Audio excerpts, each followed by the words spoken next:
Broadcasting from the business capital of the world, this is the Podcast Business News Network.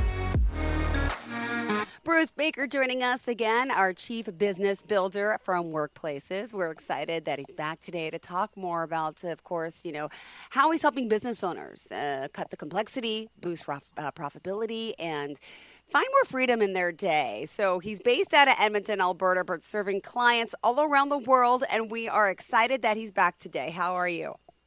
Not bad, Jill. Thanks for having me. How are you? I'm doing well, sweetheart. Thanks so much. Pleasure to see you back here. Good. Let's talk a little bit about what For Workplaces is all about before we get started. Well, simply put, we help business owners, CEOs either scale up business, start up business, or fix up businesses. And that's what we do. And you have quite a record, a great path of people you've helped, a lot of experience and in scaling businesses, financial growth, and so much more. So for today, I know you kind of wanted to dive into this whole profit is a habit, not an outcome conversation. What are we talking about today? Well, Jill, at the end of the day, most business owners, a lot of business owners and people were brought up this way, unfortunately. And fortunately, there is a fix to it. But most business owners have money management completely backward. They're so consumed by tracking money and the money in and money out that they neglect the various actions driving profitability in the first place. Mm-hmm. Profit is an outcome. It's a daily habit. Now, when we think of profit, we think of cash growing, this amount of cash growing like Scrooge McDuck in his big vault. But yes, it's not really that, right, at the end of the day. So what I want to emphasize this morning is for business owners to start thinking about redirecting their attention away from the anxiety of a bank balance, more so towards critical activities that actually drive cash flow. So when I talk about driving cash flow in those activities, I talk about sales team performance, managing accounts payable or receivables. Once you do this, you create that incredibly powerful shift. Recently, just to give you guys an example, I coached a client who has been struggling with cash flow for a while. I continue to drive and encourage him, saying, Nick, at the end of the day, it's not about focusing and getting stressed and using all your calories on looking at the bank account, wondering, stressing, where am I going to get the money from, but actually moving his direction, pushing him to examine the cause of negative outcome, right, or cash outcome like sales inefficiencies or delayed receivables. The good news, I actually had a discussion with him about, 4 or 5 days ago, and over the last 5 to 6 weeks, there's been a massive turnaround just by him moving himself, directing himself to the cause, not necessarily looking and waiting at the outcome, in other words, cash problems. The final point I'll make with this is that business owners, CEOs, when it comes to business, regardless of stage of business, where you're at in business, 3 cardinal rules and obligations. Number 1, know your cost. Number 2, ensure you break even. Number 3, even before you look at profitability, break even. Once you know that, then inject a margin to create profitability. So just something I really want to emphasize to everybody listening in today.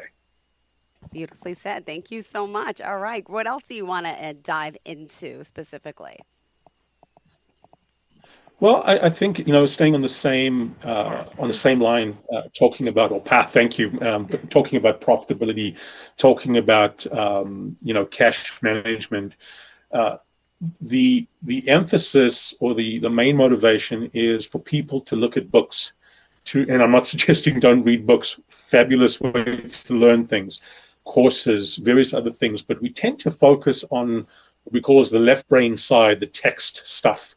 And we wonder why. Well, I've read so many books, I've taken many courses, I've dealt with so many coaches, consultants, but I'm not getting this stuff done. It's not happening. I'm not making a change. And the reason being is because, again, we've got it the other way around. I want people to really think about their behaviors. And a lot of our behaviors are also very unconscious.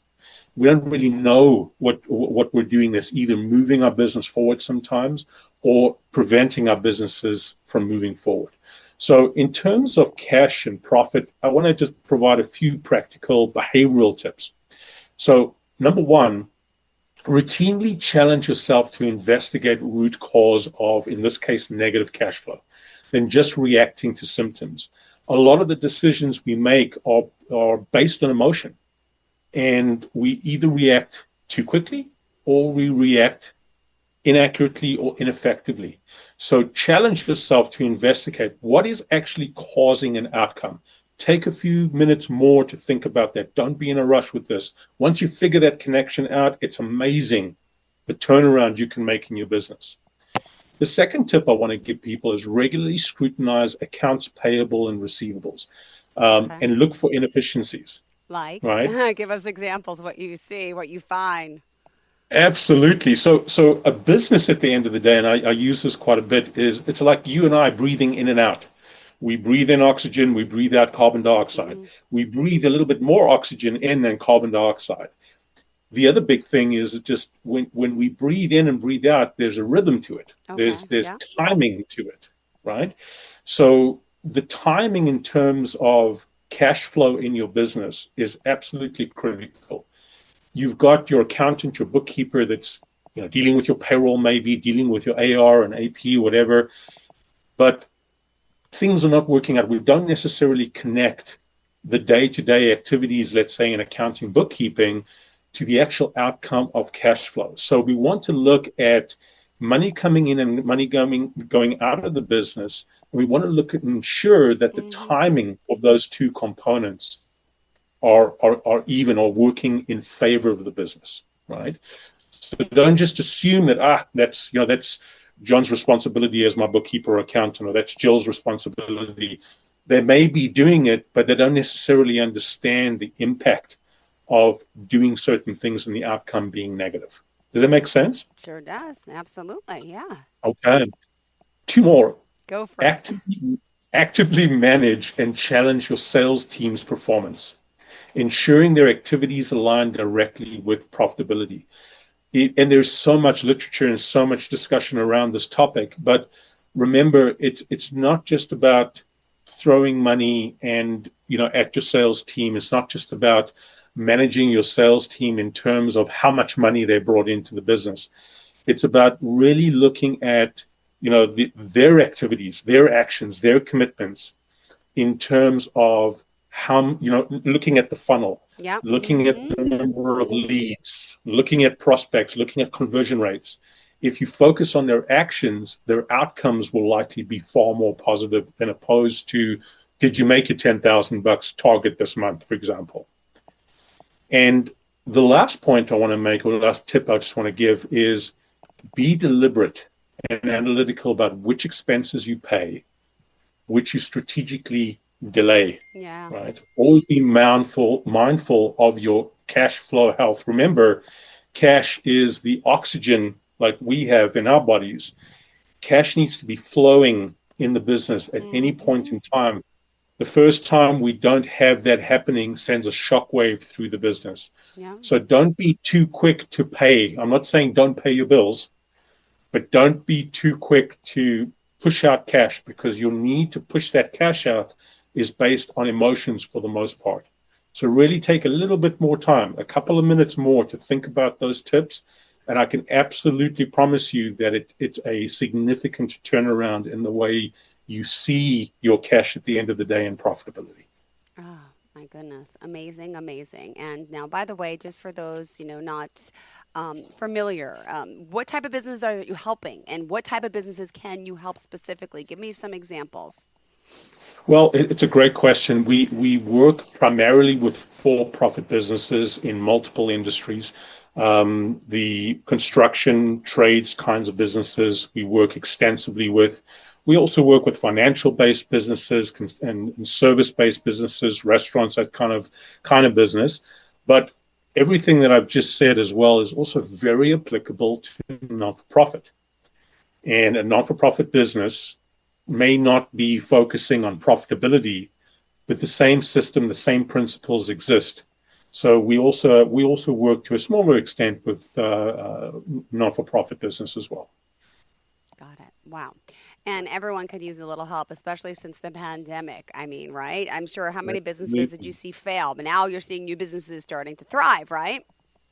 Yeah, absolutely. Yeah, there was unfortunately a lot of carnage back after the pandemic, but we're proud to say that we helped a lot of good businesses get out of the trap and get back on track again.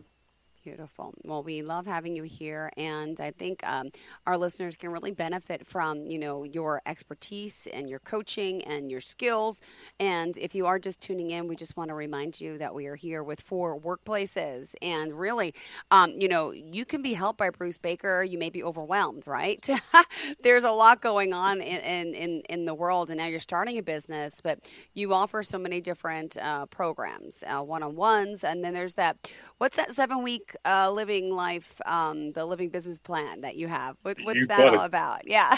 Yeah, absolutely. So I'm glad you brought that up. So we are currently promoting our first startup 7 week boot camp program. This program is dedicated to those that are just about to start up or have just started up their businesses and really want to make a good go of it. There is so much failure out there in terms of startup, and it's not acceptable, right? Yeah. These folks need the assistance, but the kind of assistance they need is not just feeding them theoretical constructs of information. It's about giving them impactful information that they can apply. So a large portion of the 7 weeks is actually working with you in person, but also in a group with like-minded entrepreneurs. The key differentiator in this program is that we start with you, we prepare you, but there's also a level of accountability where we will work side by side with you to ensure that what you learn, you actually put in place. Once people know that once people know that, look, I can actually do this, look, this actually produced a result, people start to engage far more and we see results far quicker. So it's a very exciting program. Highly recommend anybody that's interested. You've got nothing to lose. Give us a shot and you'll be well on your way. I can guarantee you that. Oh, beautiful. And you clearly have an amazing success rate with what you do. I know it's hard to talk about yourself, but yeah, and you are verified. You are also, I mean, you've won many accolades, many awards, and I know you're not into talking about that, but there's a lot of happy people out there and that you've helped. And, we talked about some of these stories before. We can talk about more if you'd like. Some people maybe need the help more with the startup. Some maybe just want to grow, and a lot of people, though, are stressed, right? Don't know where Yeah. they stand. So what else did you want to add for today? Well, it's that stress component that I want to talk about. It's unfortunate and fortunate because us humans, right, our biggest strength is our ability to emotionally express ourselves, to emotionally interpret our environments. But what happens is that it's all about survival first. The brain is not there, and Mr. Donald Miller, great author and business mind, who I admire significantly, always says the brain needs to survive first. Then the brain needs Yeah. to thrive, right?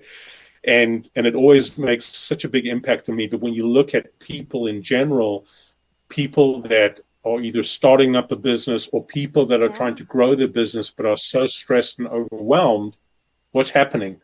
Their minds are limiting them, right? And the mind wants to survive. But what we need to do is to try to help people break through that and show them that they're actually going to thrive. And once we're in that position, just amazing things to see people actually break out of that and do well is probably worth all the money in the world, more than that, quite frankly. Beautifully said. I love it. And, if someone does want to work with you, clearly you're working with them virtually. Do you want to share some specific stories about, how you're helping manage people or the business systems? Yeah. I love hearing, this work that you're doing and, of course, the difference it's making in all these businesses. Absolutely. You mentioned a very important word there, people, right? And, and this probably sounds like a cliche, but businesses only move forward. Businesses only become successful and maintain their success through people. If we think about it, people, like I said to a client the other day, people are your only growing capital asset. Everything else in your business devalues, right? It's a devaluing asset. if we've got this beautiful asset called a person, and we know that it's the only growing capital asset we have, why wouldn't we invest in it? Well, the gentleman that I spoke to said, well, Bruce, if I train people, all they're going to do is leave. And then I've trained them for another business, another organization. And the focus is on, well, at least my response was, it's less to do with worrying about if they're going to leave. It's more to do with, what are we doing to actually keep and grow these great people? People don't leave companies. People leave their bosses. People leave their managers. And I've done quite a bit of work over the last couple of months with various clients and focusing on how we can actually take the complexity, which is people, because business is not complex. The only thing that's complex is people, right? Just add some people. That's what happens. So focusing on how you can actually leverage your people power and stop allowing these misnomers or rumors to actually move you away from utilizing and leveraging your people. So there's some really potent, quite simplistic things that you can do to take your people power to the next level and grow your business. Amazing. And Bruce, you know, in your experience, in your world of helping businesses, has there ever been a time where, you know, the truth came out where maybe you couldn't help and change that business? Maybe there was something wrong. What are some of those types of things that people can expect, because it can happen? Give us some examples of when we're not getting the good results, because it's a part of life and it's a fact. Sometimes businesses can't stay open, they can't stay thriving. Could you share a little insight to that? Yeah. You know, it's funny. I certainly don't want to ever come across as the knight in shining armor, because that's not the way that we see ourselves, and certainly not what I want people to see. What I want people to understand and know is that at the end of the day, your coach, your consultant, your mentor, your accountability buddy is 50% of the solution. The other part of that solution is you finding yourself and realizing the capabilities that you have. Yeah. So we've worked with, you know, and what was very profound was specifically during the pandemic and COVID, where, you know, we did a lot of work, pro bono work, actually, to give back to the community and get businesses set up again. But unfortunately, we couldn't save all businesses. And one of the primary reasons we found that pretty much stops that is people becoming paralyzed. No one can help me with my business. Yeah. There is no way that this is going to happen. I just can't move forward. I'm not going to risk the money that I have available right now to move forward and change. And what we find at least 9 times out of 10 is that if they just moved forward and just trusted the process, they would have been in a far better position. But again, you can't save everyone. The primary reason why you can't save everyone is because they can't see a way to save themselves. And that's the unfortunate part. But for the most part, we get to save a lot of good people and a lot of good businesses. Perfectly said. All right, we still have 6 minutes left here today. And what else do you think is, worth mentioning about the work you're doing, the care, the dedication, and why people really need you? Why should they reach out? Yeah, absolutely. The consultant and coaching space, and again, like I said a couple of sessions ago, Jill, to you, was many good friends in the coaching and consulting sphere, and many of them agree when I say this, is that a lot of companies that seek world-class expertise, that seek the coaching and the guidance, worry about the expense involved, worry about, they're going to come back for more. They're going to want more over and over again. And then we're reliant on them. One of the strongest messages that I find really gets people to start thinking differently is that workplaces drives to work ourselves out of the job. And what do I mean by that? Workplaces is there to be at your side every step of the way, ensure that you get the results that you need. Otherwise, we're not going to go anywhere. But most importantly, teach you how to fish. Not us fish for you. We want to empower you. We want to give you the systems, prepare your mind to execute, not just for today, but for tomorrow as well. So 2-3 years down the line, we hear about success stories, which we do on a regular basis, about businesses that have succeeded. Man alive, that is our currency. That is what we strive to build sustainability in businesses, regardless of industry. Beautifully said. Thank you so much. And also, just want to point out on the website that we can also do a profitability quiz, show you where you're at. That's kind of part of, right? That's part of it when you start up with business builders. And you do offer a free initial consultation, correct? We do. We call it a business building session, and it's up to a 2 to 3 hour session pro bono. And we do a complete strategic overview of your business and an overview of where you're at personally as the owner or owners. And you leave with some really, really cool golden nuggets after the session. Beautiful. And I know we talk a little bit about the clarity, the accountability, the taken action. And, I read there's an article that I saw on LinkedIn about this. I don't know if you wrote it or somebody, but it was about entrepreneurs not failing, right? And how your team, could you share a little bit about that? Yeah, assuming I'm thinking of the same article, it's about, we tend to have this major adversity to failure, especially in the Western world, and our culture tells us that it's okay to fail and we need to fail, et cetera, but unfortunately, it's frowned upon as well. And of course, there's lots at stake in terms of when we fail.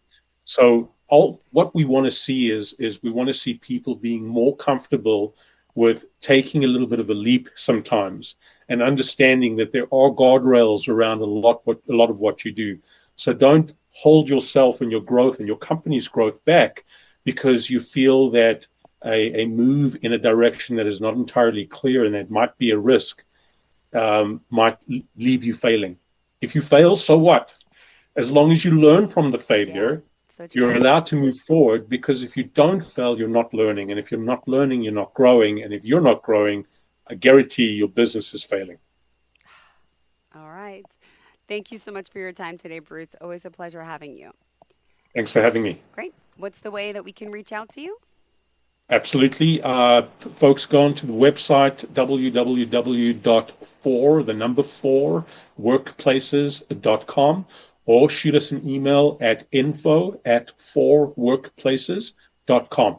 Beautiful. And I want to thank you for being here. Check you out on LinkedIn, also on social media as well. I believe you're on Facebook, Twitter. I don't know, is it Twitter anymore? I can't.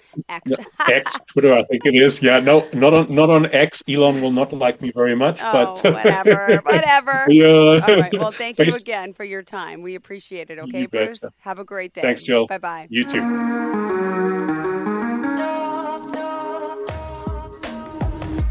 Broadcasting from the business capital of the world, this is the Podcast Business News Network. Adopt US Kids presents Multiple Choice Parenting. Your daughter just had her first breakup. Do you A, put yourself in her shoes? How could he do this to you? And for Sheila, she has split ends. B, console her? Oh, sweetie, this is going to happen a lot. 4, maybe 5 more times before you get married. C, take charge? Got to get this all straightened out. Give a little talking to, man to man, mano a mano. Hey, Steve! Is now a good time? No? Okay, no problem. Bye. Or D, help her find a new boyfriend? I know a great place to meet boys. The internet. Nice, single boys. Never mind. How about some ice cream? As a parent, there are no perfect answers. But you don't have to be perfect to be a perfect parent. Thousands of teens in foster care will love you just the same. For more information on how you can adopt, visit adoptuskids.org. A public service announcement from the U.S. Department of Health and Human Services, Adopt U.S. Kids, and the Ad Council.